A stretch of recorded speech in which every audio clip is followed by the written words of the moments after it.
Marcelo mora com a noiva nesta casa em Ubatuba, no litoral de São Paulo. Um lugar cercado pela exuberância da Mata Atlântica, cheio de passarinhos coloridos. O carioca Fábio vive em São Gonçalo, região metropolitana do Rio de Janeiro. Em comum, eles têm a idade, 32 anos, e uma doença que não tem cura: esclerose múltipla. A ciência ainda não conhece as causas, mas sabe que a esclerose múltipla é uma doença crônica que atinge vários pontos do sistema nervoso central. Ela ataca uma espécie de proteção dos neurônios, provocando inflamações. O curioso é que o ataque é feito pelas células que deveriam proteger o organismo. No mundo, cerca de 2,5 milhões de pessoas sofrem de esclerose múltipla. A doença atinge principalmente adultos jovens e provoca muitas limitações, como dificuldades motoras e sensitivas. Eu tinha 17 anos e o médico virou e falou: você tem uma doença que não tem cura, tu tem que conviver com ela até o fim da sua vida. Eu já me senti morto. Foi uma experiência bem traumática, assim, você descobrir, assim, com 27 anos, que você pode ser portador de uma doença como a esclerose múltipla, né? O susto foi grande também para a família Rodrigues. A mãe de Fábio, poucos dias antes de morrer, gravou essa entrevista contando como se sentiu diante da fragilidade do filho. Ele ficou internado e em 7 dias ele emagreceu 7 quilos. Eu vi meu filho morto em uma cama de hospital. Meu filho não conseguia nem beber água, ele não tinha força para nada. Teve que internar? Sim, tive 12 internações para tomar pulsoterapias em 6 meses, que é justamente para tratar essas lesões inflamatórias. 15 anos se passaram e os sintomas de Fábio só pioraram. Surtos imprevisíveis, perda de visão. Chegou ao ponto de não conseguir mais caminhar e foi parar numa cadeira de rodas. Caramba, ser dependente de uma cadeira de rodas, vai fazer o que eu quiser. Foi quando Fábio e a mãe ouviram falar de um método alternativo usado pelo neurologista Cícero Coimbra, da Unifesp, Universidade de São Paulo, para tratar seus pacientes. O tratamento? Superdoses de vitamina D, que, segundo os médicos, é, na verdade, um hormônio. A vitamina D, ela é muito mais do que uma vitamina, muito mais do que um hormônio. Ela controla 10% das funções das nossas células e de todas as nossas células, inclusive das células do sistema imunológico.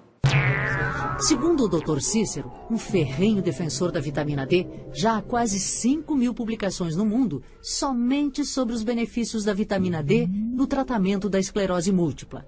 Mas ele foi o primeiro e hoje é um dos poucos médicos a tratar a doença exclusivamente com ela. E essas pesquisas estão mostrando exatamente isso, que quanto mais baixo for o nível de vitamina D, mais virulenta é essa doença. Quanto menos baixo, menos virulenta é essa doença. Então, por que não utilizar isso como um recurso terapêutico? Foi isso que nós fizemos. Nós aumentamos os níveis de vitamina D até chegar a um ponto em que a doença entra em remissão permanente, ela fica literalmente desligada. Em um mês eu senti uma diferença absurda no meu corpo. Eu já me senti outra pessoa, uma outra disposição.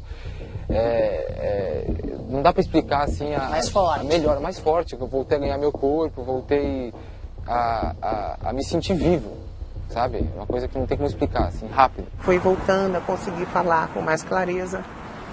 Ele foi conseguindo já se firmar em pé com mais firmeza, né? Com mais precisão. Começou a caminhar com a muleta.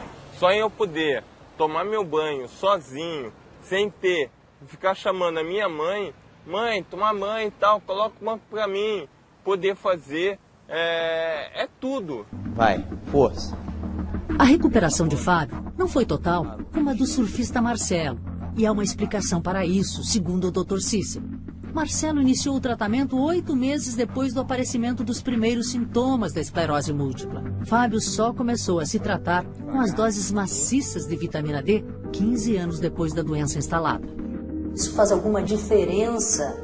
Faz uma diferença muito grande, porque a vitamina D consegue, em altas doses, reverter sequelas recentes, né? Mas sequelas antigas ela não consegue reverter. A vitamina D é fundamental para a saúde. Atinge todas as células e é responsável pela fixação do cálcio nos ossos. Tomar sol é a forma natural de obtermos a vitamina D, mas nem sempre é possível. E a medicina está descobrindo que a vitamina D tem muitas funções, até mesmo na prevenção do câncer. As doses ideais, no entanto, dependem de cada caso. As doses variam de 20 mil até 150 mil para a grande maioria dos pacientes. Raros precisam de doses maiores do que essa. E sim, é absolutamente fundamental que se faça uma dieta. Porque o grande efeito colateral da vitamina D é forçar uma absorção excessiva de cálcio a partir dos alimentos, a ponto de calcificar os rins e fazer com que a pessoa... Quer dizer, pode ser prejudicial. Ela perde a função renal. Ela pode chegar ao ponto de ir para uma máquina de hemodiálise. É por isso que o tratamento com as superdoses de vitamina D pode parecer simples, mas não é. Exige um cuidadoso controle médico, exames constantes, dieta rigorosa e um delicado equilíbrio das doses. A dosagem que ele toma de vitamina D com o Dr. Cícero, o meu filho é a prova viva de que ela faz efeito. Os relatos são impressionantes. Os pacientes, quando melhoraram, abandonaram definitivamente o tratamento convencional. Remédios que provocam efeitos colaterais devastadores. Mesmo assim, as entidades que representam os neurologistas ainda não aceitam o tratamento da esclerose múltipla somente com a vitamina D, da forma como o Dr. Cícero trata. Faltam estudos para dizer, será que os pacientes com doenças autoimunes precisam de uma dose fisiológica diferente da população saudável? Isso não tem resposta. Não tem resposta. Os pacientes com esclerose múltipla metabolizam essa vitamina D de forma diferente da população saudável? O que seria necessário para a academia aceitar o uso de altas doses de vitamina D no tratamento da esclerose múltipla? Que essas altas doses fossem aplicadas em estudos bem padronizados cientificamente, que significa randomizado, duplo cego. O Dr. Cícero, que começou a usar a vitamina D há 10 anos, tem atualmente cerca de 1.500 pacientes de esclerose múltipla. Muitos vindos de outros países.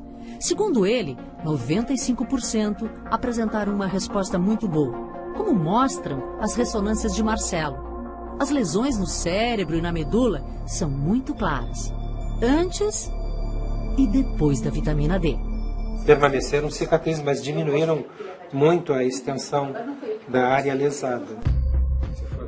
Esses resultados, segundo o Dr. Cícero, é que indicam que ele está certo e que a vitamina D logo vai se comprovar como o caminho mais correto e barato para tratar a doença. Para ele, é só uma questão de tempo. Isso é uma coisa que tem que ficar absolutamente clara. As pessoas que têm doenças autoimunitárias e que estão com deficiência do principal regulador do sistema imunológico, que é a vitamina D, elas têm que receber vitamina D. E não há como você chegar e dizer assim, eu preciso de um estudo controlado. Porque se você tivesse, por exemplo, um filho seu com esclerose múltipla, você jamais colocaria essa pessoa, aceitaria que ela fosse para o grupo placebo, né? Para mostrar que o quanto ela iria mal. O senhor chegou a pensar um dia que iria ficar pior, ia piorar a vida? Ah, sim, né? Com certeza. Porque quando ele recebeu o diagnóstico? Os diagnósticos, todos eles apontavam assim para uma situação muito difícil. E há 4 anos o meu filho está como sempre foi, né? Um jovem feliz, alegre, saudável, fazendo o que sabe, trabalhando, fazendo surf, que é o objetivo maior da vida dele. Então, nós estamos muito felizes. Tirou um peso do coração, seu Sérgio? Nossa, um peso enorme. Você se sentiu de novo vivo, inteiro? De novo vivo, inteiro e... Capaz de surfar? Capaz de surfar e de trabalhar e viver sem pensar e poder fazer planos. Eu ficava sonhando em estar bem. E com a vitamina D, eu estou voltando a ter o que eu tinha antes. Quando jovem, adolescente, eu fazia de tudo. E agora já ficou fazendo planos para o futuro. E a senhora tem esperanças que vai melhorar mais ainda? A senhora Com certeza. acha que... Com certeza. O que a senhora imagina ainda? Eu imagino meu filho não precisando mais de mim para poder sair, poder fazer isso sozinho.